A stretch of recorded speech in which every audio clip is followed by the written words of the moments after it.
Hello everyone, welcome to Study Tube. इस video में हम लोग करने जा रहे हैं फिजिक्स के 25 सवाल। फिजिक्स के 25 सवाल जिसमें कि 2 सवाल है वो है विद्युत धारा के चुंबकीय प्रभाव से, और बाकी के जो 23 सवाल हैं वो सारे के सारे हैं प्रकाश चैप्टर से। सारे के सारे हैं प्रकाश चैप्टर से, और एक भी सवाल जो है वो क्लास 10th से बाहर का नहीं है, सारे जो है क्लास 10th के हैं। और सबसे कमाल की बात यह है कि ये सारे के सारे सवाल जो है NCERT के और काफ़ी अच्छे क्वेश्चंस हैं, काफ़ी अच्छे क्वेश्चंस हैं, और सब आपको NCERT में मिल जाएगा। बस 3 सवाल है इसमें ऐसे जो NCERT से बाहर का है, लेकिन है वो क्लास 10th का। बाकी के सारे प्रश्न जो है वो NCERT के हैं, कुछ चेंज नहीं है, एज इट इज़ आपको NCERT में दिख जाएगा वो सवाल, और सारे सवाल जो है वो अच्छे हैं। और जैसा ग्रुप डी में अभी हो रहा है कि एग्जैक्ट NCERT के न्यूमेरिकल, एग्जैक्ट NCERT के सवाल जो है उठ करके आ रहे हैं, ये आप मान कर चलो कि ये सारे 25 सवाल आपके एग्जाम में छप जाएंगे। सारे 25 सवाल जो है देखना आपके एग्जाम में छप जाएंगे। ये सारे सवाल जो है काफ़ी ज़्यादा इंपॉर्टेंट है। हर सवाल पर आप क्या कर सकते हो, VVI मार्क कर सकते हो। तो बढ़ते हैं हम लोग आगे वीडियो में और करते हैं प्रश्नों को। पहला प्रश्न सिंपल सा है, चुंबकीय क्षेत्र रेखाओं के बारे में गलत कथन चुनें। जो मैग्नेटिक फील्ड लाइन्स होती है उनके बारे में बताना है, इनमें से कौन सा स्टेटमेंट जो है वो रॉन्ग है, कौन है जो गलत है।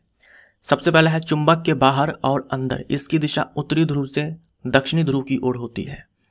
जो मैग्नेट होता है उसके अंदर भी और उसके बाहर भी, यानी कि इनसाइड और आउटसाइड जो मैग्नेटिक फील्ड लाइंस होती है, जो उसकी डायरेक्शन होती है वो नॉर्थ से साउथ पोल की तरफ होती है। नॉर्थ पोल से साउथ पोल की तरफ होती है। क्या ये स्टेटमेंट सही है? आपने सही बोला क्या? अगर आपने सही बोला तो आप बिल्कुल गलत है। आंसर हमारा यहाँ पर ए हो जाएगा, ये गलत है। ये ध्यान देने वाली बात है, ठीक है। मैग्नेटिक फील्ड लाइंस की जो डायरेक्शन होती है ना वो नॉर्थ से साउथ की तरफ होती है। नॉर्थ से मैग्नेटिक फील्ड लाइंस निकलती है, साउथ में जाकर के एंटर करती है, लेकिन ये आउटसाइड है। ये क्या है? आउटसाइड है, यानी कि मैग्नेट के बाहर का ये चीज़ है। मैग्नेट के बाहर के बारे में हम ऐसा बोलते हैं। मैग्नेट के अंदर इसकी दिशा ये होती है। मैग्नेट के अंदर इसकी दिशा ये होती है। फॉर एग्जाम्पल आपके एग्जाम में क्या होगा, ऐसे बोल दिया जाएगा कि ये एक बार मैग्नेट है। ये आपको दिखा दिया जाएगा कि ये मैग्नेटिक फील्ड लाइंस की डायरेक्शन है। आपसे क्या करेगा कि दे देगा ये P है, ये P है, ये Q है, और आपसे पूछ देगा कि बताओ P और Q जो है कौन सा पोल है। तो आप बोलोगे कि नॉर्थ पोल से देखो साउथ पोल की तरफ मैग्नेटिक फील्ड लाइन ये जा रही है, और आप टिक मार दोगे कि P जो है नॉर्थ है और Q जो है साउथ है, तो आपका आंसर गलत हो जाएगा, क्योंकि चुंबक के भीतर ये दिशा है तो ये साउथ और ये नॉर्थ पोल होगा। तो ये आप ध्यान में रखिएगा, चुंबक के भीतर क्या होगा, साउथ से नॉर्थ, और चुंबक के बाहर नॉर्थ से साउथ। क्योंकि मैग्नेटिक फील्ड लाइन जो होती है वो क्लोज होती है, कंटिन्यूअस होती है, तो ऐसे नॉर्थ से ऐसे निकलेगी, नॉर्थ से ऐसे निकलेगी और साउथ में जाकर के ऐसे ये क्लोज हो जाएगी। तो ये अंतर जो है आपको ध्यान में रखना है। चुंबकीय क्षेत्र रेखाएं, यहाँ पर रेखाएं कर देना, ठीक है। चुंबकीय क्षेत्र रेखाएं बंद वक्र की होती है, क्लोज्ड होती है, कंटिन्यूअस होती है, सही है। यदि चुंबकीय क्षेत्र रेखाएं समानांतर तथा समदूरस्थ है तो वे शून्य क्षेत्र तीव्रता को निरूपित करती है। कहा यह जा रहा है कि अगर चुंबकीय क्षेत्र रेखाएं जो है वो समानांतर है, ऐसे मान लो, ऐसे समानांतर है, और केवल समानांतर ही नहीं है, ये जो चुंबकीय क्षेत्र रेखाएं हैं ये समान दूरी पर है, एक दूसरे के साथ समान दूरी पर है, तो इसका मतलब ये हुआ कि जो चुंबकीय क्षेत्र है वो 0 है। क्या ये सही है? ये भी गलत हो जाएगा, ठीक है। तो यहाँ पर जो है ए भी गलत है और सी भी गलत है। शून्य क्षेत्र तीव्रता को निरूपित नहीं करती है, बल्कि एक समान यूनिफॉर्म मैग्नेटिक फील्ड को रिप्रेजेंट करती है। याद रखिएगा, चुंबकीय क्षेत्र रेखाएं अगर समानांतर हो, समान दूरी पर है, तो इसका मतलब ये हुआ कि जो चुंबकीय क्षेत्र है वो एक समान है, यूनिफॉर्म है। कहने का मतलब अगर इस पॉइंट पर मान लो कि 1 टेस्ला चुंबकीय क्षेत्र है, तो इस वाले पॉइंट पर भी 1 टेस्ला हो जाएगा, इस वाले पॉइंट पर भी 1 टेस्ला हो जाएगा, एक समान है। वही मान लो मैं ऐसा बनाता, ऐसे बनाता, तो क्या होता है, जहां पर चुंबकीय क्षेत्र रेखाएं बहुत ही पास पास है वहां पर चुंबकीय क्षेत्र का मान ज़्यादा होगा। जैसे मान लो यहाँ पर अगर 2 टेस्ला है तो यहाँ पर 1 टेस्ला हो जाएगा, यहाँ पर मान लो 1 टेस्ला से भी कम हो जाएगा, इस प्रकार। उसके बाद देखो, चुंबकीय क्षेत्र की अपेक्षित प्रबलता क्षेत्र रेखाओं की निकटता की कोटि द्वारा दर्शाई जाती है। ये NCERT के वर्ड्स हैं, ठीक है। अगर मैंने खुद से फ्रेम किया होता तो ऐसे वर्ड्स मैं नहीं डालता, क्योंकि एग्जैक्ट NCERT के सवाल है, तो NCERT में जो वर्ड है वो आपके सामने है। सवाल सिंपल सा ये है कि जो चुंबकीय क्षेत्र की जो प्रबलता होती है इस बात से दर्शाई जाती है कि जहाँ चुंबकीय क्षेत्र की प्रबलता अधिक होती है वहाँ पर चुंबकीय क्षेत्र रेखाएं जो होती है पास पास होती है, जहाँ पर कम होती है वहाँ पर दूर दूर होती है। तो क्या ये स्टेटमेंट सही है? ये स्टेटमेंट जो है ये सही है। तो ये सही है, ये सही है, यहाँ पर रेखाएं कर लेना। हमारा आंसर यहाँ पर ए और डी हो जाएगा। ए और डी दोनों जो है यहाँ पर करेक्ट आंसर है। ये चीज़ आप ध्यान में रखिएगा। जो एक बार मैग्नेट होता है उसके पोल पर चुंबकीय क्षेत्र का जो मान है वो अधिकतम होता है, क्योंकि पोल के पास जो है चुंबकीय क्षेत्र रेखाएं जो है काफ़ी पास पास होती हैं। यदि चित्र में की गई व्यवस्था में प्लग से कुंजी निकालकर यानी कि परिपथ को खोलकर क्षैतिज तल ABCD पर चुंबकीय क्षेत्र रेखाएं खींचे तो ये रेखाएं होती है। ये देखो एक पूरा जो है एक व्यवस्था की गई, एक अरेंजमेंट की गई है। इसमें आपसे ये कहा गया है कि प्लग से कुंजी निकालकर, मतलब प्लग से कुंजी निकाल देंगे तो सर्किट ब्रेक हो जाएगा। सर्किट ब्रेक हो जाएगा यानी कि ओपन सर्किट हो जाएगा। अगर सर्किट ब्रेक हो जाएगा तो क्या होगा? पहले आप क्या करो, इस सवाल को खुद से बनाओ। ठीक है, इसका आंसर हम लोग देखते हैं क्या है। पहले इस सवाल का उत्तर जो है आप खुद ढूंढिए। वीडियो को तुरंत पॉज कीजिए, अभी के अभी पॉज कीजिए और इस सवाल का जवाब जो है ढूंढिए क्या है। आंसर आ गया आपका। आपका आंसर आया होगा ए। ठीक है, आपका आंसर आया होगा ए। और अगर आपका आंसर आया है ए तो आपका आंसर गलत है। सेकेंडरी वृत्त यानी कि कॉन्सेंट्रिक सर्कल्स और दीर्घवृत्ताकार यानी कि एलिप्टिकल। ठीक है, एलिप्टिकल। आपने यहाँ पर क्या किया होगा, लगाया होगा राइट हैंड थंब रूल, दाहिने हाथ के अंगूठे का नियम। आपने यहाँ पर देखा जो करंट है वो नीचे की ओर फ्लो हो रहा है, तो आपने क्या किया होगा, दाहिने हाथ का अंगूठा नियम लगाया होगा, राइट हैंड थंब रूल लगाया होगा। करंट की दिशा में आपने क्या किया होगा, अंगूठा रखा होगा, अपने दाहिने हाथ का अंगूठा रखा होगा और इस प्रकार आपने सोच लिया होगा कि जो चुंबकीय क्षेत्र रेखाएं हैं वो ऐसे बनेगी इस प्रकार से और इसकी दिशा होगी ये, और आपने कहा होगा सेकेंडरी वृत्त कॉन्सेंट्रिक सर्कल। लेकिन ये गलत हो जाएगा, ये आंसर हमारा नहीं है। इसका आंसर है एक दूसरे के समानांतर सरल रेखाएं। एक दूसरे के समानांतर सरल रेखाएं, आंसर हमारा यहाँ पर सी हो जाएगा। देखिए ये चुंबकीय क्षेत्र रेखाएं तो तब बनती है ना जब तार में करंट फ्लो होता है। यहाँ पर आपसे कहा है कि प्लग से कुंजी निकाल देना है। प्लग से कुंजी निकाल देना है, जैसे मोबाइल का चार्जर अगर आप प्लग से निकाल दोगे तो क्या मोबाइल चार्ज होगा आपका? नहीं होगा ना, करंट फ्लो रुक जाएगा। वैसे ही प्लग से कुंजी निकाल देना है, सर्किट को तोड़ देना है, ब्रेक कर देना है या फिर ओपन कर देना है, तो करंट फ्लो नहीं होगा। जब करंट फ्लो नहीं होगा तो यहाँ पर चुंबकीय क्षेत्र रेखाएं इस प्रकार से बनेगी ही नहीं। अब एक दूसरे के समानांतर सरल रेखाएं कैसे? यहाँ पर जो चुंबकीय क्षेत्र रेखाएं बनती है वो अर्थ के मैग्नेटिज्म के कारण, पृथ्वी के चुंबकत्व गुण के कारण जो है यहाँ पर एक दूसरे के समानांतर सरल रेखाएं बनेगी। कुछ इस प्रकार से जो है चुंबकीय क्षेत्र रेखाएं जो है बनेंगी। ये समानांतर है और सरल रेखाएं हैं, तो आंसर हमारा सी हो जाएगा। अब क्योंकि यहाँ पर अर्थ के मैग्नेटिज्म के बारे में आया है तो हम लोग थोड़ा सा क्या करते हैं, चर्चा कर लेते हैं पृथ्वी के कारण जो चुंबकीय क्षेत्र का निर्माण होता है उस पर।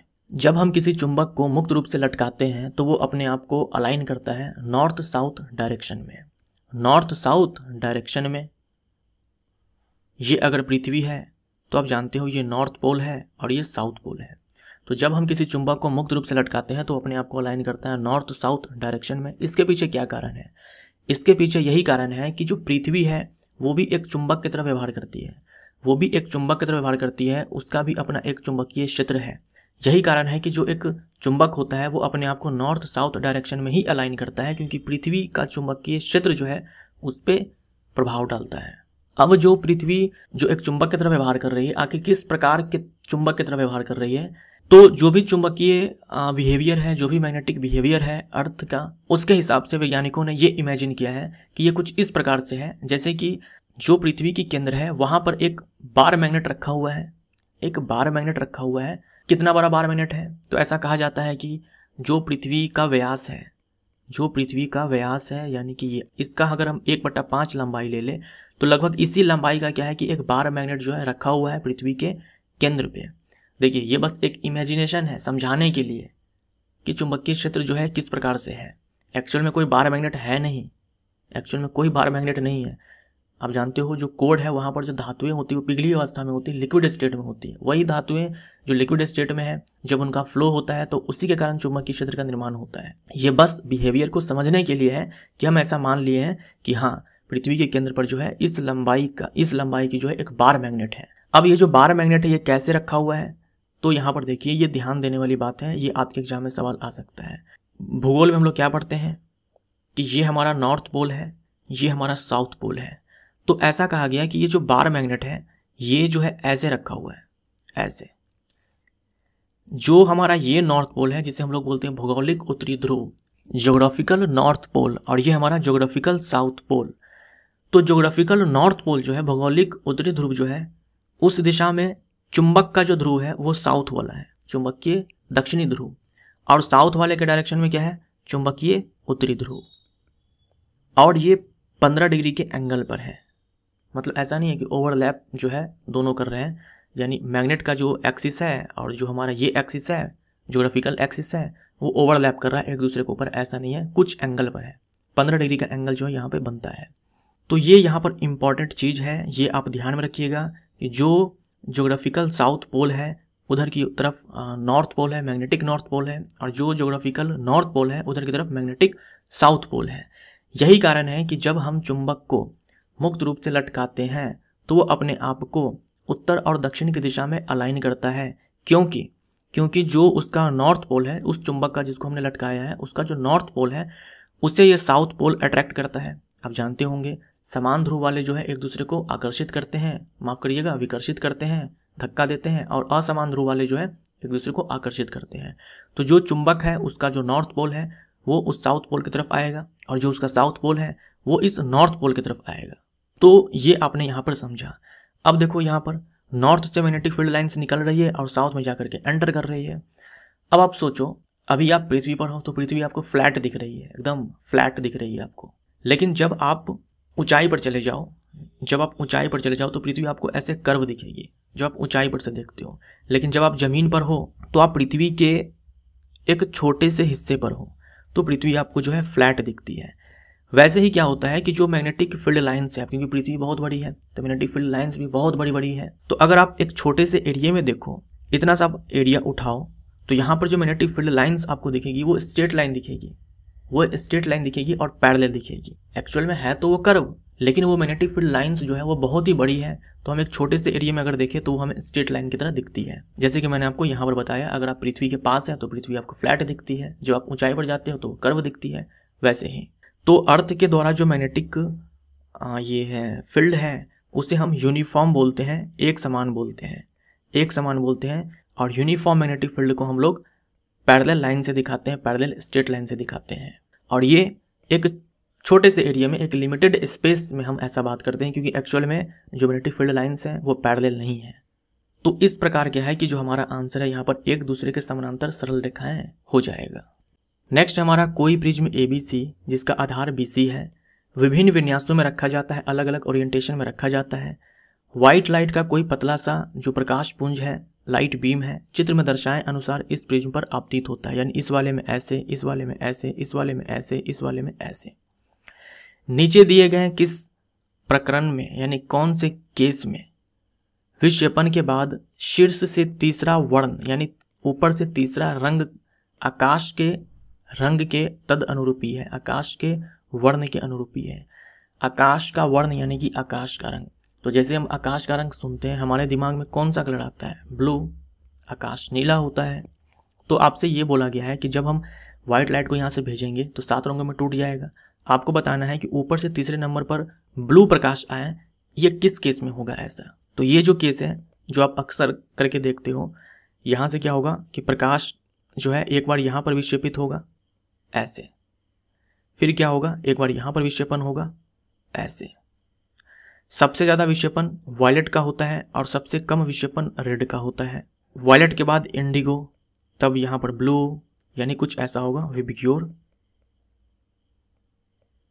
तो देखो ऊपर से तीसरे नंबर पर यहाँ पर येलो आएगा, यानी यहाँ पर जो केस है कुछ ऐसा है, ऊपर से रेड पहले नंबर पर, तब ऑरेंज, तब येलो। ब्लू नहीं है, यानी ये हमारा आंसर नहीं है, 1 नंबर वाला हमारा आंसर नहीं है।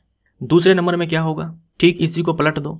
जब आप इसको पलट दोगे तो वायलेट ऊपर चला जाएगा, रेड नीचे आ जाएगा। अगर ऊपर वायलेट है तो पहले नंबर पर वायलेट आएगा, फिर इंडिगो, फिर तीसरे नंबर पर ब्लू आएगा। तो ये हमारा आंसर हो जाएगा, बी हमारा यहाँ पर राइट आंसर हो जाएगा।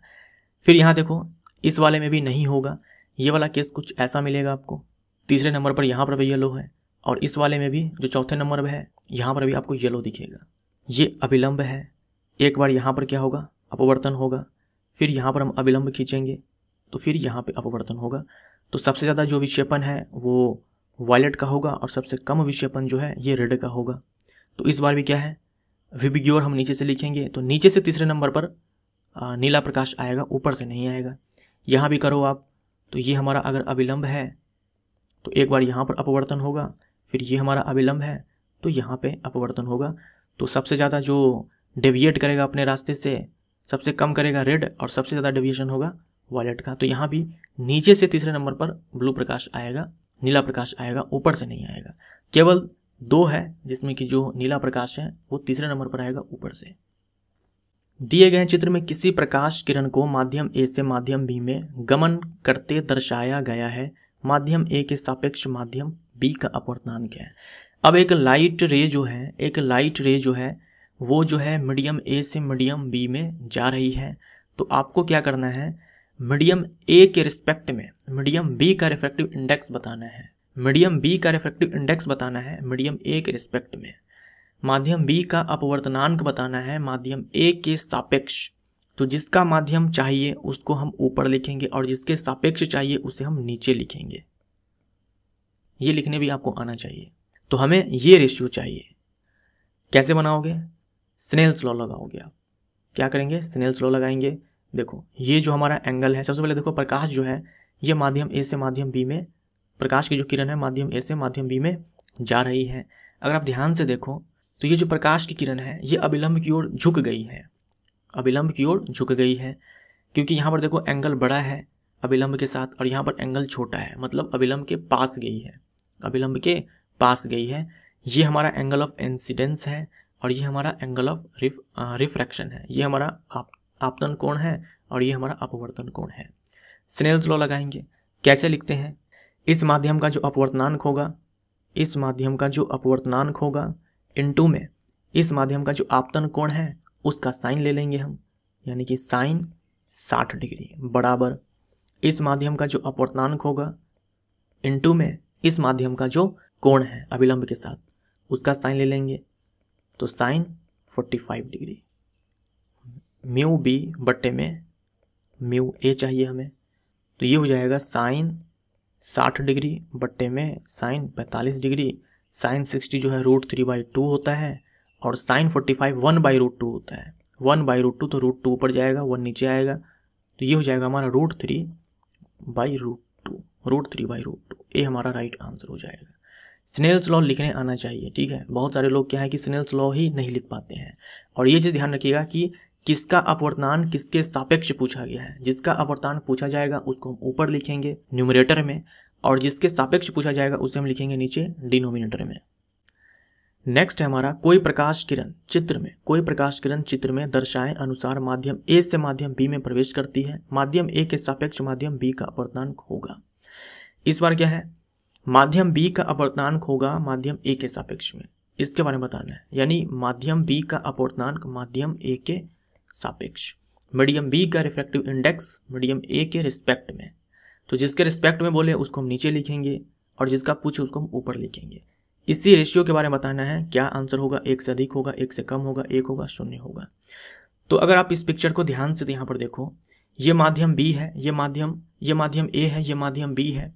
प्रकाश की किरण जो है एक माध्यम से दूसरे माध्यम में जा रही है, ए माध्यम से बी माध्यम में जा रही है और उसका अपवर्तन हो रहा है। अगर इसका अपवर्तन नहीं होता तो प्रकाश की किरण जो है ऐसे सीधे निकल जाती, तब अविलंब के साथ जो है ये वाला एंगल बनता, ये हमारा एंगल ऑफ रिफ्रैक्शन कहलाता।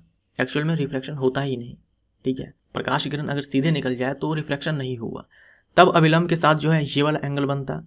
अभी क्या है, एंगल ऑफ इंसिडेंस ये है, लेकिन इसका अपवर्तन हुआ और ये अविलंब की ओर जो है झुक गई, इसलिए ये छोटा सा एंगल बन रहा है, ये एंगल बन रहा है। तो अविलंब की ओर जो है प्रकाश की किरण झुक गई, अविलंब की ओर प्रकाश की किरण झुक गई। तो ऐसा कब होता है, जब प्रकाश की किरण जो है विरल माध्यम से सघन माध्यम में जाती है तो अविलंब की ओर झुक जाती है। जैसे प्रकाश की किरण जो है वायु से जल में आती है तो अविलंब की ओर झुक जाती है।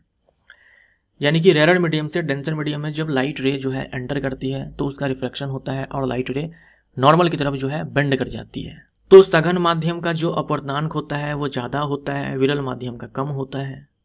तो अगर ऊपर वाला वैल्यू जो है ये बड़ा है, नीचे वाला वैल्यू जो है ये छोटा है, तो रेशियो 1 से बड़ा आएगा, तो 1 से अधिक हमारा आंसर हो जाएगा। अब ये हमारा सवाल है, इसको भी पहले आप खुद से बनाइए। चित्र में दर्शाएं अनुसार प्रकाश पुंज किसी बॉक्स के छिद्रों ए तथा बी से आपतित होकर क्रमशः छिद्रों सी तथा डी से बाहर निकलते हैं। बॉक्स के भीतर निम्नलिखित में से क्या हो सकता है?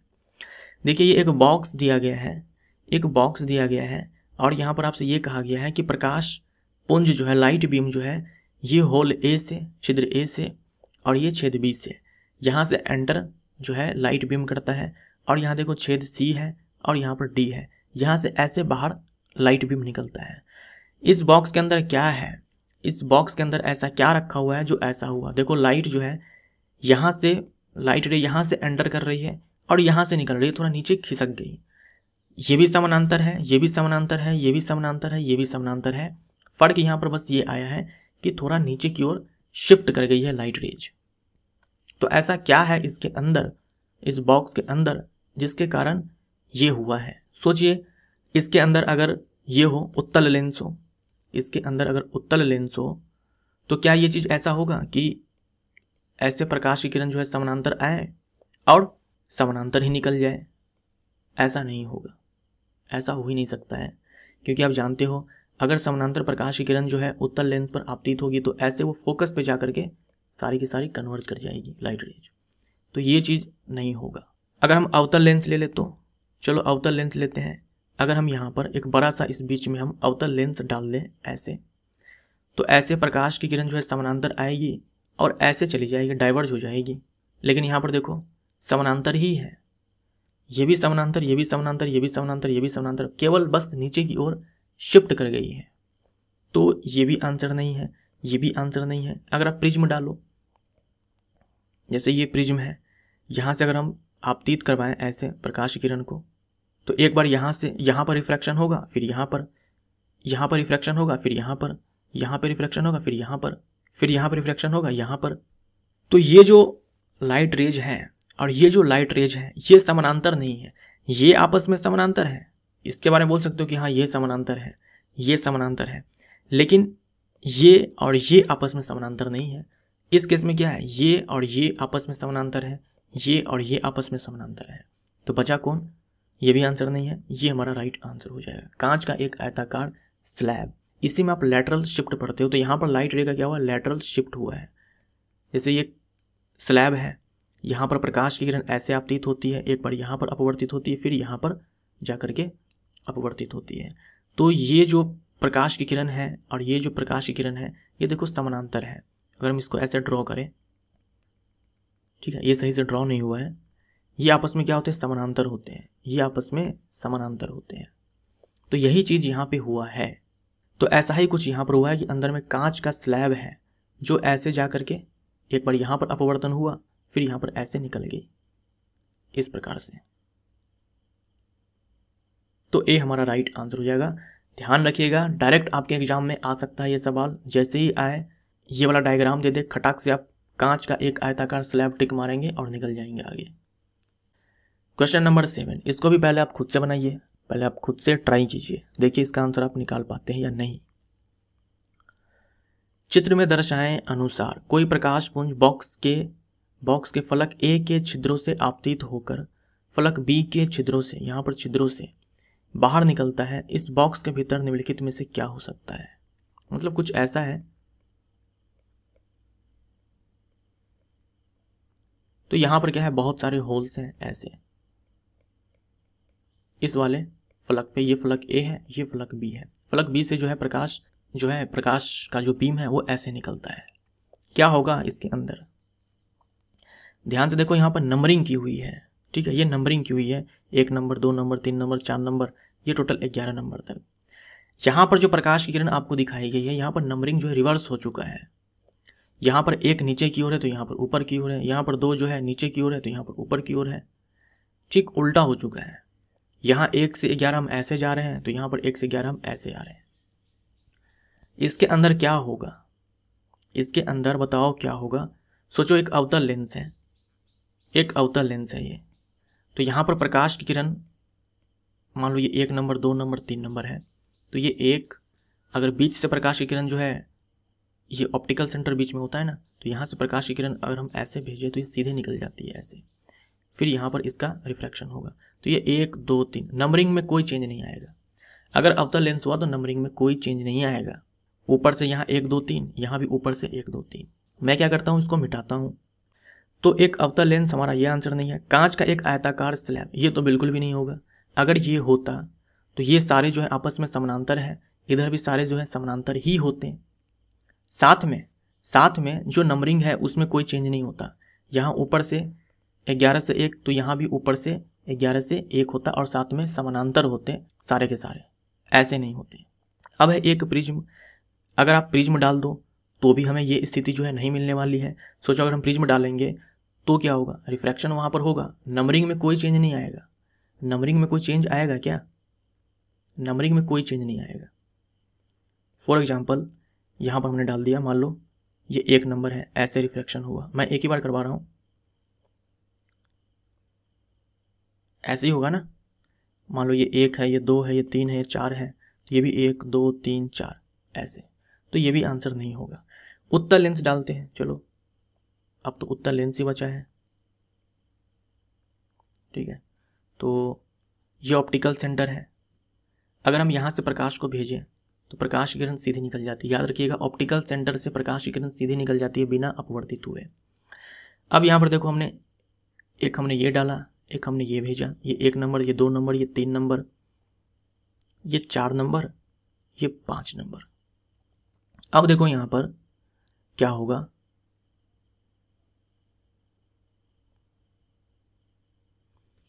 ये फोकस हो जाएगा।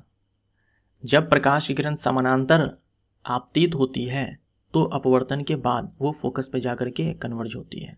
तो ये 5 नंबर वाला ये 5 है, ये 4 नंबर वाला ये 4 है, ये 1 नंबर वाला देखो ये है, ये 2 नंबर वाला जो है वो ये है, और 3 नंबर वाला ये है।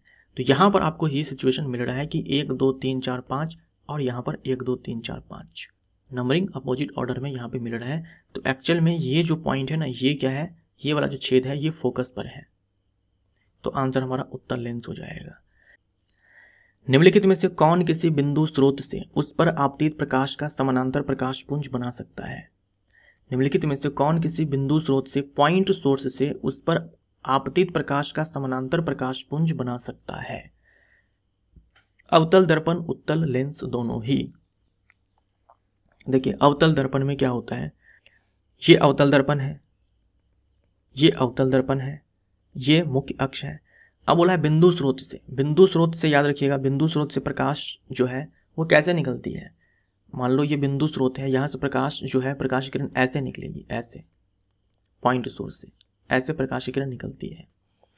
तो प्रकाश की किरण जो है ऐसे यहाँ पर दर्पण पर आपतित होगी, और जब प्रकाश की किरण जो है ऐसे आपतित होती है तो ये समानांतर मुख्य अक्ष के जाती है।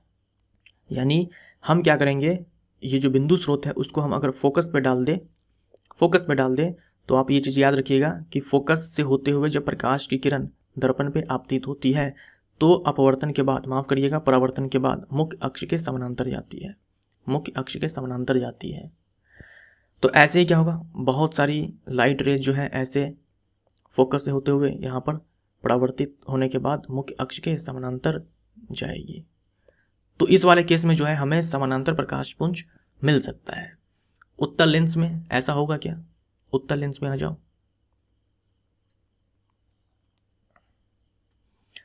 यहां पर भी क्या होगा कि अगर हम यहां पर फोकस पर डाल दें पॉइंट सोर्स को, तो यहां से प्रकाश की किरण जो है ऐसे जाएगी। अगर फोकस से प्रकाश की किरण जो है उत्तल लेंस पर आपतित होती है तो वो अपवर्तन के बाद ऐसे समानांतर जाती है मुख्य अक्ष के। तो यहाँ पर भी देखो समानांतर प्रकाश की किरण जो है हमें मिल जाएगी। तो ये हमारा आंसर हो जाएगा। उत्तल दर्पण, अवतल लेंस दोनों ही, ये नहीं होगा। आप सारे को चेक कर सकते हो, ठीक है, आप सारे को चेक कर देना बारी बारी से। जैसे मान लो ये अवतल लेंस है, ये अवतल लेंस है, अगर हम इसके सामने यहाँ पर मान लो, यहाँ पर हमने डाल दिया, मान लो ये फोकस है, तो यहाँ से प्रकाश की किरण जो है ऐसे इस पर आपतित होगी और यहाँ पर आप जानते हो कि प्रकाश की किरण जो है ऐसे भाग जाएगी अपवर्तन के बाद। तो यहाँ पर जो है आपको नहीं मिलने वाली है प्रकाश की किरण जो समानांतर हो एक दूसरे के। तो इनमें से कोई भी नहीं होगा, आप सारे को चेक कर सकते हो, इनमें से कोई नहीं होगा, केवल ए हमारा आंसर होगा। नेक्स्ट है हमारा 10 मिलीमीटर लंबी कोई सुई किसी अवतल दर्पण के सामने ऊर्ध्वाधर रखी है। इस सुई का 5 मिलीमीटर लंबा प्रतिबिंब दर्पण के सामने 30 सेंटीमीटर दूरी पर बनता है। दर्पण की फोकस दूरी है। पहले आप खुद से बनाइए, दर्पण हमारे पास अवतल है, मान लो ये अवतल दर्पण है, ये मुख्य अक्ष है। दर्पण के सामने जो है एक सुई रखी हुई है, यानी जो वस्तु है हमारे केस में, इस वाले केस में सुई है, 10 मिलीमीटर लंबी है और ऐसे रखी हुई है, ऊर्ध्वाधर रखी हुई है।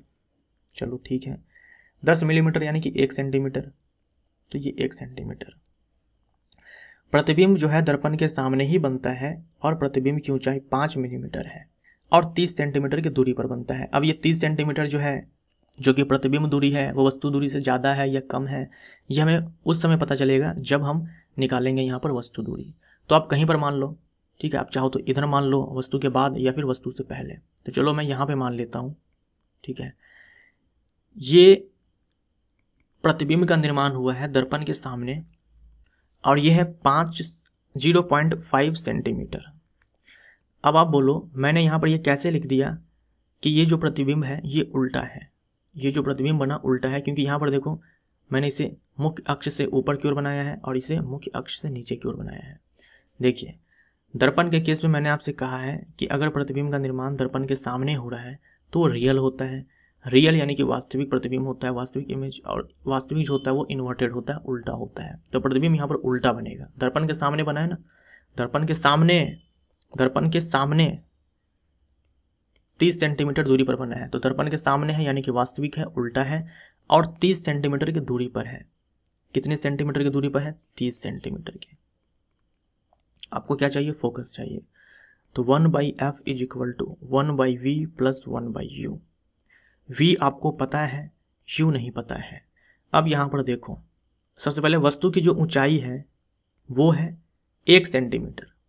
अब कैसे मापोगे?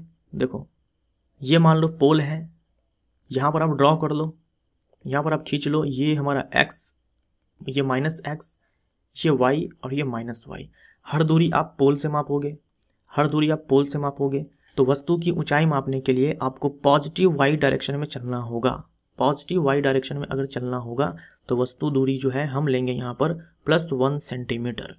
ये मैं आपको एकदम बेसिक से बता रहा हूँ पूरा कि कैसे आप साइन के साथ वैल्यू लिखोगे। उसके बाद जो है ये है प्रतिबिंब की ऊंचाई। प्रतिबिंब ऐसे उल्टा बना है, तो ये दूरी मापने के लिए 0.5 सेंटीमीटर हमें नेगेटिव y में जाना होगा। तो यहाँ पर ये -0.5 सेंटीमीटर। उसके बाद प्रतिबिंब की ऊंचाई, हम पोल से चलेंगे, फिर से यहाँ पर प्रतिबिंब है ना, तो यहाँ से हम ऐसे चलेंगे -x में दूरी मापने के लिए, तो ये -30 सेंटीमीटर। बस, तो साइन वाला जो चक्कर है ये सॉल्व हो गया। अब यहाँ पर देखो, आवर्धन बराबर होता है प्रतिबिंब की ऊंचाई बट्टे में वस्तु की ऊंचाई। प्रतिबिंब की जो ऊंचाई है वो है -0.5 सेंटीमीटर और ये है 1 सेंटीमीटर, यानी कि -0.5 हमारा यहाँ पर आवर्धन है। आवर्धन का एक और फॉर्मूला होता है -v बट्टे में u। तो यहाँ पर -v हमारा -30 सेंटीमीटर है, सब सेंटीमीटर में चल रहा है, ठीक है, ये u हो जाएगा। अब हम क्या करेंगे, इस दोनों को इक्वेट कर देंगे, इस दोनों को, तो ये 30 बट्टे में u बराबर -0.5, तो u बराबर हो जाएगा हमारा 30 बट्टे में -0.5, तो ये हो जाएगा हमारा 60 सेंटीमीटर। देखो वस्तु दूरी जो वस्तु दूरी है ये -60 सेंटीमीटर है, और मैं आपसे हमेशा कहता भी हूँ कि वस्तु दूरी जो है आप आराम से क्या कर लो, निगेटिव ले लो, क्योंकि दर्पण के सामने ही रखा जाएगा ना, दर्पण के सामने रखा जाएगा, तो दर्पण के सामने जो भी हम दूरी मापेंगे वो निगेटिव होता है। तो अब यहाँ पर क्या करना, इस वाले वैल्यू में सारा मान पुट कर दो, 1 बट्टा में v यानी कि -1 बट्टा में यहाँ पर 30 हो जाएगा, ये हो जाएगा हमारा -1 बट्टे में 60। यहाँ से हम एलसीएम लेंगे तो ये 60 होगा, ये -2, ये -1, तो यहाँ से 1/f इज इक्वल टू ये 3/60 यानी कि -1/20, तो यहाँ से f हमारा आएगा -20 सेंटीमीटर। बी हमारा आंसर। वाहनों में पीछे के दृश्य को देखने के लिए लगे दर्पण द्वारा आवर्धन क्या होगा? बताइए इसमें से क्या होगा आंसर। वीडियो पॉज कीजिए और इस पर विचार कीजिए और इसका आंसर सोचिए क्या होगा। वाहनों में पीछे के दृश्य को देखने के लिए हम लोग कौन सा दर्पण इस्तेमाल करते हैं? हम लोग इस्तेमाल करते हैं कॉन्वेक्स मिरर का, उत्तल दर्पण का। कॉन्वेक्स मिरर में मैं आपको हर बार मैं आपको बताता हूँ, जो प्रतिबिंब है वो छोटा बनता है, या तो छोटा बनता है या बहुत छोटा बनता है, और साथ में वर्चुअल होता है यानी कि आभासी होता है, और साथ में इरेक्ट होता है यानी कि सीधा होता है। तो ये छोटा हो गया, आभासी हो गया और सीधा हो गया। जब प्रतिबिंब छोटा बने तो जो आवर्धन का मान है वो 1 से छोटा होता है, और अगर प्रतिबिंब सीधा बने तो जो साइन होता है वो पॉजिटिव होता है। तो उत्तल दर्पण में आप वस्तु को कहीं पर भी डाल दो वो छोटा प्रतिबिंब ही बनाता है, यानी कि जो आवर्धन है वो हमेशा 1 से छोटा ही होता है, तो 1 से कम हो जाएगा। और हमेशा सीधा ही बनाता है, यानी जो आवर्धन का जो साइन होगा, मैग्निफिकेशन का जो साइन होगा, चिन्ह होगा, वो पॉजिटिव होगा हमेशा। निम्नलिखित में से किसके द्वारा निश्चित रूप से किसी दूरस्थ ऊंचे भवन की पूरी लंबाई का प्रतिबिंब देखा जा सकता है? इनमें से किसका हम इस्तेमाल करके निश्चित रूप से किसी दूर स्थित ऊंचे भवन की पूरी लंबाई को देख सकते हैं? केवल अवतल दर्पण, केवल उत्तल दर्पण, केवल समतल दर्पण, उपरोक्त सभी। एनसीईआरटी का सवाल है, ध्यान में रखिएगा, डायरेक्ट आपके एग्जाम में चिपक सकता है। देखो उपरोक्त सभी तो होगा नहीं, क्योंकि सारे में केवल केवल केवल लगा हुआ है। केवल उत्तल दर्पण हो जाए या केवल अवतल दर्पण हो जाए, मान लो केवल अवतल दर्पण हो गया, तो ये दोनों तो नहीं होगा ना, क्योंकि केवल लगा हुआ है। तो डी आंसर नहीं है, मतलब इन 3 में से कोई एक है। क्या होगा? ये आसान सवाल है, बी हो जाएगा उत्तल दर्पण। उत्तल दर्पण के बारे में ही हम ये बोल सकते हैं, क्योंकि इसका जो फील्ड ऑफ व्यू है, दृश्य का जो क्षेत्रफल है वो बड़ा होता है। मतलब छोटे से दर्पण में आप एक बहुत बड़े एरिया को देख सकते हो, और प्रतिबिंब भी छोटा बनता है, हमेशा छोटा बनता है। तो बी हमारा आंसर हो जाएगा। किसी अवतल दर्पण पर आपतित सूर्य की किरणें दर्पण के सामने 15 सेंटीमीटर दूरी पर अवतरित होती है। इस दर्पण के सामने किसी बिंब को कहाँ रखें कि इसका समान साइज का प्रतिबिंब बने? देखिए, ये हमारा अवतल दर्पण है, ये अवतल दर्पण है। सूर्य से आने वाली जो किरणें होती है, पहले हम यहाँ पर ये बना लेते हैं, ये पोल है, ये हमारा प्रिंसिपल एक्सिस है, ये मुख्य अक्ष है। सूर्य से आने वाली जो प्रकाश की किरणें होती है वो समानांतर होती है, वो समानांतर होती है, यानी प्रकाश की जो किरण है वो ऐसे आएगी, वो ऐसे आएगी, क्योंकि ये अनंत से आ रही है ना, सूर्य जो है अनंत दूरी पर है, तो अनंत से आने वाली प्रकाश की किरणें समानांतर आती है, और अवतल दर्पण से टकराने के बाद वो परावर्तित होती है, और परावर्तित होने के बाद वो जा करके कहाँ कन्वर्ज करती है, कहाँ पर मिलती है? फोकस पे। हमारे इस सवाल में दिया हुआ है कि जो किरणें अवतरित हो रही है वो 15 सेंटीमीटर की दूरी पर हो रही है दर्पण के सामने। मतलब ये जो हमारा 15 सेंटीमीटर है, एक्चुअल में ये क्या है? फोकल डिस्टेंस है। ऑफ कोर्स यहाँ पर साइन हम नेगेटिव लेंगे, लेकिन यहाँ पर साइन का कोई लोचा नहीं है, तो आप हटा भी सकते हो। अब सवाल में आगे ये बोल रहा है कि इस दर्पण के सामने किसी बिंब को कहाँ रखेंगे? मान लो कोई आपके पास वस्तु है, इस दर्पण के सामने आप कहाँ पर रखोगे कि इसका समान साइज का प्रतिबिंब बने? तो अवतल दर्पण के केस में समान साइज का प्रतिबिंब कब बनता है? जब हम वस्तु को सेंटर ऑफ कर्वेचर पर डालते हैं।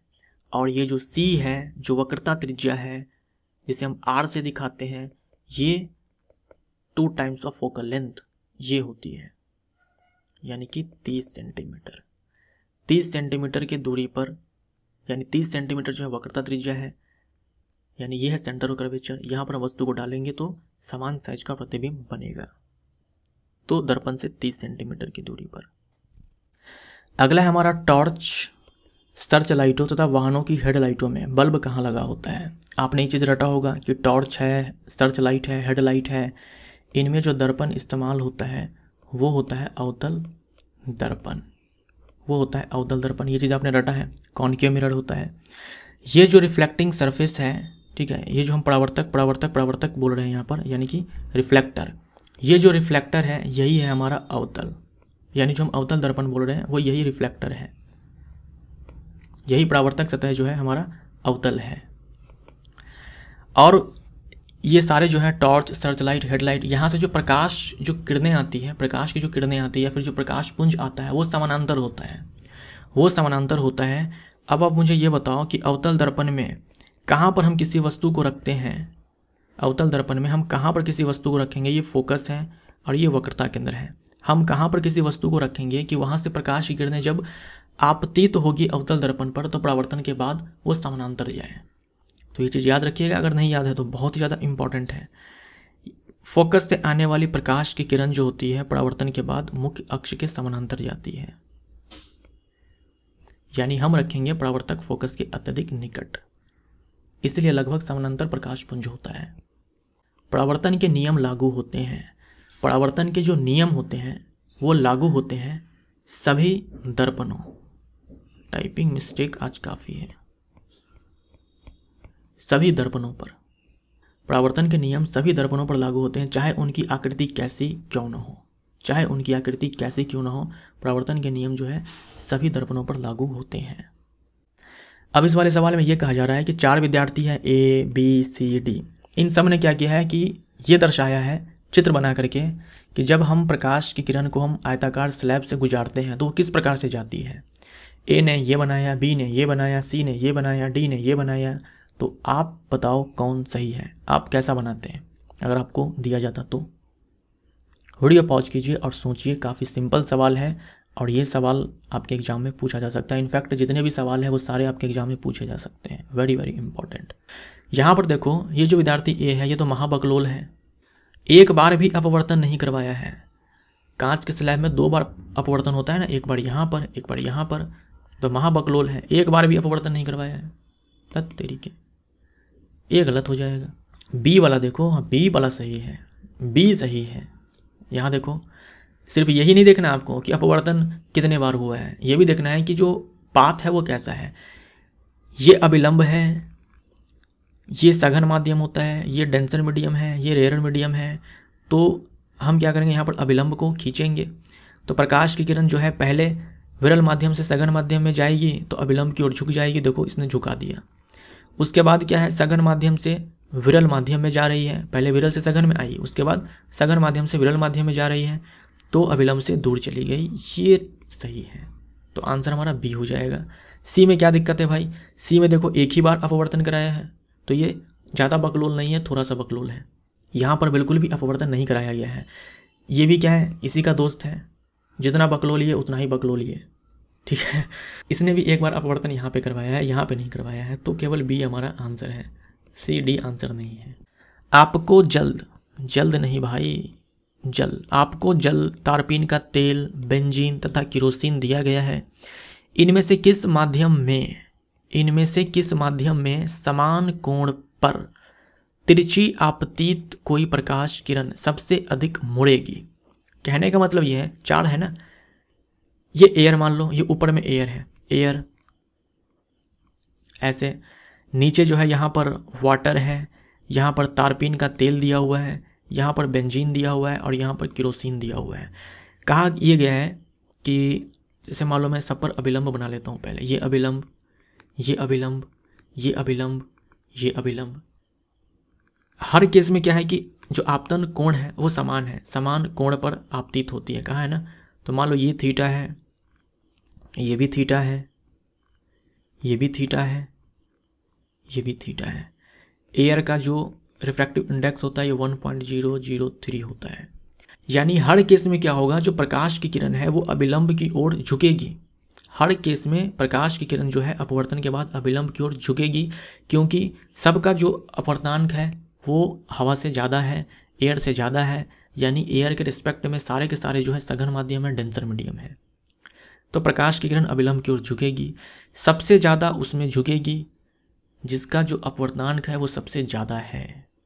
इसका मतलब ये हुआ कि यह सवाल आप तब बना पाओगे जब आपको अपवर्तनांक पता है। एग्जैक्ट अपवर्तनांक मुझे भी नहीं पता है सबका, लेकिन आपको याद रखना होगा क्योंकि आपको एग्जाम में सही आंसर दे करके आना है। सबका एग्जैक्ट नहीं याद रखना है, बस ये याद रखना है किसका ज़्यादा होता है किसका कम होता है। तो यहाँ पर आप देखो, ये जल है, तो मान लो यहाँ पर जो अपवर्तन हुआ ये कुछ इस प्रकार हुआ।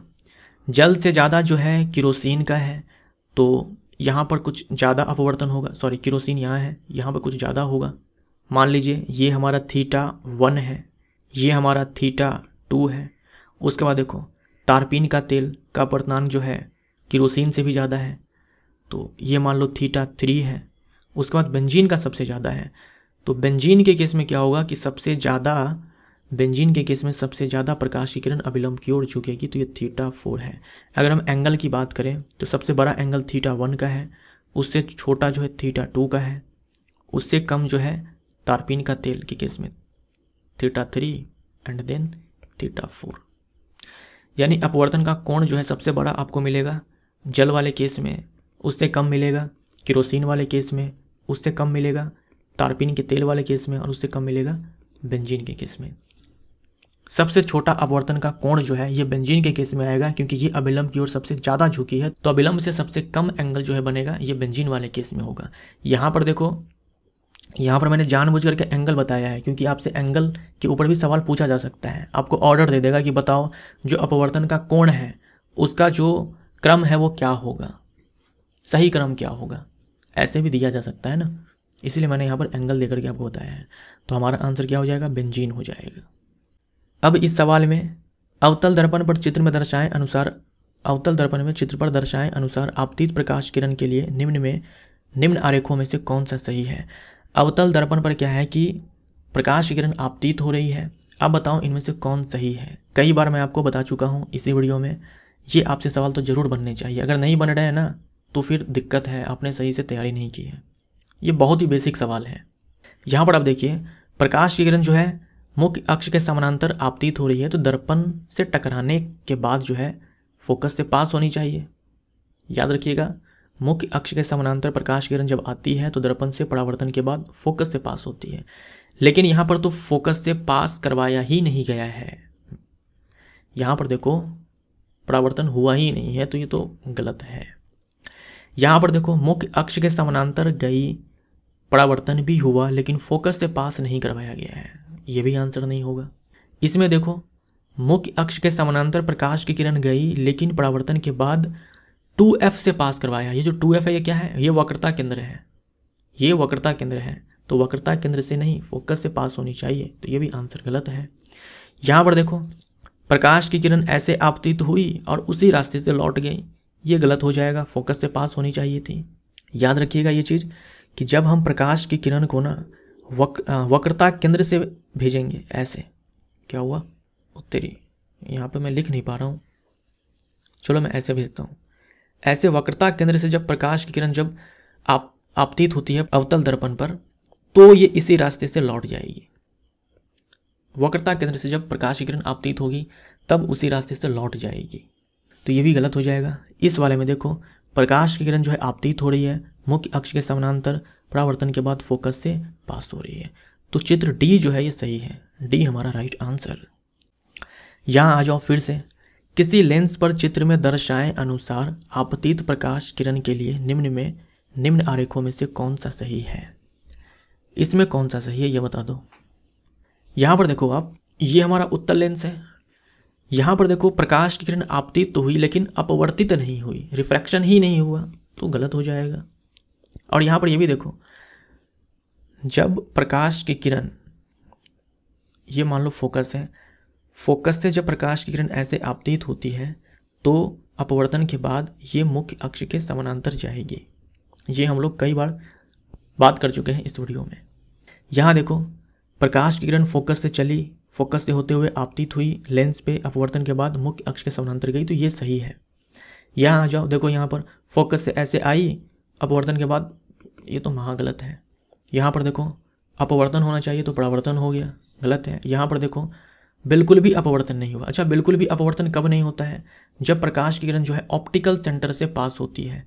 ऑप्टिकल सेंटर से, प्रकाशिक केंद्र से जब प्रकाश किरण पास होती है तो बिल्कुल भी अपवर्तित नहीं होती है, तो यहाँ पर यह गलत हो जाएगा। अगर हम यहाँ से पास करवाते हैं ना तो सही होता। तो जो चित्र ए है ये सही है, सॉरी माफ़ करिएगा, हाँ सही है, चित्र ए सही है, चित्र ए सही है। कोई बच्चा किसी जादुई दर्पण के सामने खड़ा है, एक मैजिक मिरर है, वह देखता है कि उसके प्रतिबिंब में उसका सिर बड़ा, उसके शरीर का मध्य भाग समान साइज का है और पैर जो है छोटे हैं। मैजिक दर्पण में शीर्ष से दर्पण के संयोजन का क्रम क्या है? तो एक बच्चा है जो किसी दर्पण के सामने खड़ा है, उसमें उसका सिर बड़ा दिखता है, जो शरीर का मध्य वाला भाग है वो समान साइज का दिखता है और जो पैर है वो छोटा दिखता है। तो ऊपर से बताना है कि दर्पणों का संयोजन क्रम क्या है। तो सबसे ऊपर देखो सिर बड़ा दिख रहा है जो कि अवतल दर्पण में होगा, तो सबसे ऊपर अवतल दर्पण होगा। उसके बाद समान साइज का शरीर का मध्य भाग दिख रहा है तो समतल दर्पण होगा, और पैर छोटे हैं तो उत्तल दर्पण होगा। सी हमारा आंसर। निम्नलिखित में से किसके द्वारा अनंत पर स्थित किसी बिंब का प्रतिबिंब अत्यधिक छोटा बनेगा? निम्नलिखित में से किसके द्वारा अनंत पर स्थित किसी बिंब का प्रतिबिंब अत्यधिक छोटा बनेगा? गांठ बांध लो, अनंत पर अगर वस्तु है तो उसका प्रतिबिंब जो है अत्यंत छोटा बनता है, पॉइंट साइज का बनता है, पॉइंट साइज का बनता है। यानी जितने भी प्रकार के इमेज बनते हैं ना, उनमें सबसे छोटा प्रतिबिंब तभी बनता है जब वस्तु अनंत पर होता है। लेकिन कौन से दर्पण में, कौन से लेंस में? तो ये अवतल दर्पण, उत्तल दर्पण, अवतल लेंस तथा उत्तल लेंस, सब के लिए ये सही है, ये सब के लिए सही है। यहाँ देखो, अनंत पर अगर वस्तु है तो वहाँ से प्रकाश किरण जो है समानांतर आती है, समानांतर जो आती है वो फोकस पे जा कर के मिलती है और फोकस पे प्रतिबिंब का निर्माण होता है, तभी जो वस्तु है अत्यंत छोटा होता है। तो ये है कौन सा दर्पण? अवतल दर्पण। उत्तल दर्पण में देखो, अनंत से प्रकाश किरणें जो है वो आपतित हुई, तो यहाँ पर एक्चुअल में प्रकाश किरण फोकस पे जाकर के नहीं मिल रही है, लेकिन फोकस से आती हुई प्रतीत होती है, क्योंकि एक्चुअल में यहाँ पर प्रकाश किरण जो है फोकस पे नहीं मिल रही है, इसीलिए जो प्रतिबिंब यहाँ पे बनेगा वो इन्वर्टेड होगा, एक्चुअल, आभासी, और इस वाले केस में रियल। यहाँ आ जाओ उत्तल लेंस में। उत्तल लेंस में देखो, प्रकाश किरण जो है ऐसे अनंत से समानांतर आई और अपवर्तन के बाद जाकर के फोकस पे मिल गई। यहाँ पर देखो, प्रकाश किरण जो है ऐसे समानांतर आपतित हुई और अपवर्तन के बाद देखो ऐसा लग रहा है ना कि जो प्रकाश किरण है ये फोकस से आ रही है। तो इस वाले केस में क्या है कि एक्चुअल में प्रकाश किरण जो है फोकस पे जाकर के मिल रही है, तो इस वाले केस में क्या है, प्रतिबिंब वास्तविक बनेगा, और इस वाले केस में क्या होगा, प्रतिबिंब वर्चुअल होगा। तो यहाँ देखो, दर्पण के केस में प्रतिबिंब जब सामने बनता है तो वास्तविक होता है, लेंस के केस में आभासी होता है। तो डी हमारा आंसर। दोपहर के समय सूर्य श्वेत प्रतीत होता है क्योंकि तब। तो दोपहर के समय क्या होता है कि सूर्य जो है हमें वाइट दिखता है, इसके पीछे कारण यह है कि प्रकाश का न्यूनतम प्रकीर्णन होता है, ठीक ऊपर होता है, तो प्रकाश जो है वो कम दूरी तय करता है। ठीक ऊपर जब होता है तो प्रकाश जो है वो वायु में कम दूरी तय करता है, वायु का सामना उसे कम करना पड़ता है, और वायु में जो छोटे छोटे पार्टिकल्स होते हैं, डस्ट पार्टिकल्स जो होते हैं, उसी से प्रकीर्णन होता है, तो उनका सामना कम करना पड़ता है, इसीलिए जो प्रकाश का प्रकीर्णन है वो कम हो पाता है और वो श्वेत प्रतीत होता है। दिए गए मानव नेत्र के चित्र को देखें और सही विकल्प को चुनें। ये मानव नेत्र है, इसको देखिए और सही विकल्प इसमें से चूज कीजिए। ए के बारे में कहा है कि परितारिका यानी कि आइरिस के आकार को नियंत्रित करता या करती है। ए जो है ये परितारिका के आकार को नियंत्रित करता या करती है। देखिए ये जो ए है ना, ये कॉर्निया है, ए जो है ये कॉर्निया है, प्रकाश का अपवर्तन सबसे ज़्यादा कॉर्निया पर ही होता है।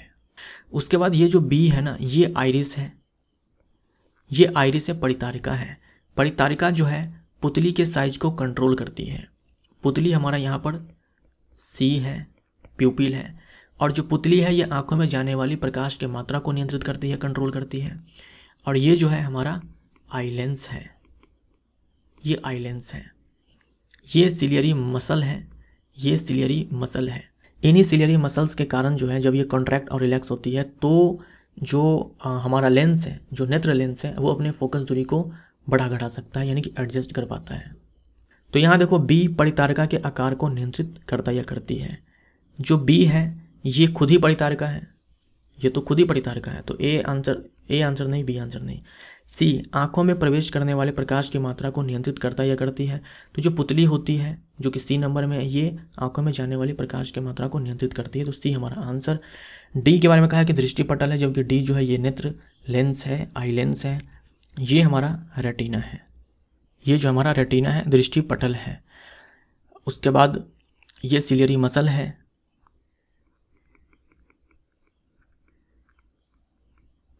ये सिलियरी मसल है। यहाँ पर दिखलाया गया ऑप्टिक नर्व, दृष्टि तंत्रिका, ऑप्टिक नर्व्स। ऑप्टिक नर्व्स जो है जहाँ से निकलती है उसे हम लोग ब्लाइंड स्पॉट बोलते हैं, क्योंकि वहाँ पर प्रतिबिंब का निर्माण नहीं होता है। जहाँ से ऑप्टिक नर्व निकलती है उसे हम ब्लाइंड स्पॉट बोलते हैं, अध बिंदु बोलते हैं। और ये हमारा विट्रस ह्यूमर है। ये हमारा एक्वस ह्यूमर है, नेत्रोद जिसे कहा गया है। ये कचाव द्रव, ये विट्रस ह्यूमर है। ये स्वच्छ मंडल कॉर्निया है। ये आइरिस है। ये प्यूपिल है। ये हमारा लेंस है। ये सिलियरी मसल है। ये रेटिना है और ये ऑप्टिक नर्व है। ये एनसीईआरटी का डायग्राम है, तो डायरेक्ट ये डायग्राम आपके एग्जाम में दिया जा सकता है। नेत्र गोलक की आकृति लगभग गोलाकार होती है और इसका व्यास लगभग होता है 2.3 सेंटीमीटर। एक प्रकाश की किरण आपतित होती है जैसा नीचे दिखाया गया है। यदि ए, बी और सी तीन विभिन्न पारदर्शी माध्यम है, निम्न में से कौन सा विकल्प सही है दिए गए आरेख के लिए। ये सवाल जो है फिजिक्स का कम है, मैथ्स का ज़्यादा है ना। तो यहाँ देखो तीन माध्यम है, ए, बी, सी। माध्यम ए से जब प्रकाश की किरण माध्यम बी में जा रही है तो अभिलंब की ओर झुक जा रही है, जबकि माध्यम बी से सी में जा रही है तो अभिलंब से दूर भाग रही है। यानी जो माध्यम बी का अपवर्तनांक है, रिफ्रैक्टिव इंडेक्स है, ये ज़्यादा है ए से, और जो सी है इससे भी ज़्यादा है। यानी जो माध्यम बी है ये ए के लिए भी सघन है और सी के लिए भी सघन है। तो यहाँ पर देखो आप, पहला कहा गया है कि जो एंगल 1 है वो बड़ा है एंगल 4 से। जो एंगल 1 है ये बड़ा है एंगल 4 से। ये गलत हो जाएगा। यहाँ पर मैथ्स लगाओ, एंगल 1 जो है ये एंगल 4 के बराबर होगा। ये एंगल और ये एंगल जो है आपस में बराबर होते हैं। ये दो समानांतर रेखा है, ये एक तिर्यक रेखा है, तो इसमें जो ये एंगल होता है और ये एंगल जो होता है वो आपस में बराबर होते हैं। बस यही कॉन्सेप्ट यहाँ पर लगाना है।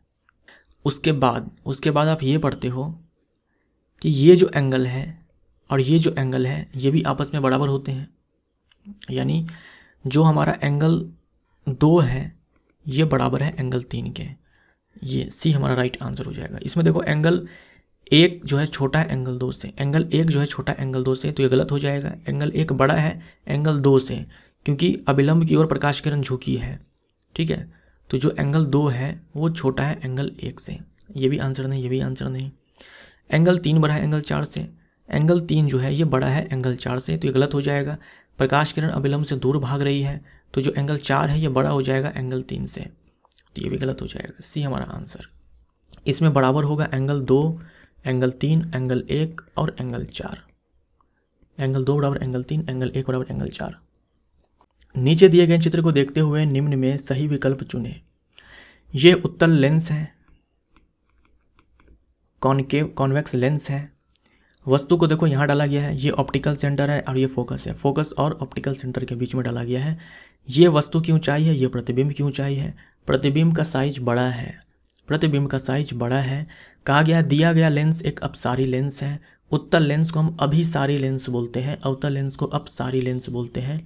तो ये अभिसारी लेंस है, अपसारी लेंस नहीं है। ये क्या है, कन्वर्जिंग लेंस है। अपसारी मतलब डाइवर्जिंग लेंस। तो डाइवर्जिंग लेंस हम कॉनकेव लेंस को बोलते हैं और कन्वर्जिंग लेंस हम बोलते हैं किसको, कॉन्वेक्स लेंस को। ए आंसर नहीं है। सूक्ष्मदर्शी ऐसा ही प्रतिबिंब बनाता है। सूक्ष्मदर्शी में जो प्रतिबिंब है वो बड़े साइज का बनता है, वस्तु से बड़े साइज का बनता है। तो ये स्टेटमेंट जो है हमारा ये सही है। वास्तविक प्रतिबिंब का निर्माण हुआ है। अगर प्रतिबिंब लेंस के सामने बने तो वो वास्तविक नहीं होता है, वो आभासी होता है, वो वर्चुअल होता है। तो वास्तविक का निर्माण हुआ है, गलत हो जाएगा। आभासी प्रतिबिंब का निर्माण हुआ है, सही हो जाएगा। यानी यहाँ भी हमारा जो आंसर है वो बी और डी है। तो ये रहे 25 सवाल, जिसमें हम लोगों ने 2 सवाल देखे विद्युत धारा के चुंबकीय प्रभाव से, और बाकी के सारे जो 23 सवाल देखे ये हम लोगों ने देखा प्रकाश से। तो बस यहाँ पर ये वीडियो समाप्त होता है। ये सारे सवाल जो है इंपॉर्टेंट है, सारे सवाल को आप VVI मार्क कर सकते हो। बहुत हाई चांस है कि आपके एग्जाम में ये सारे सवाल पूछे जाएंगे। Thank you so much.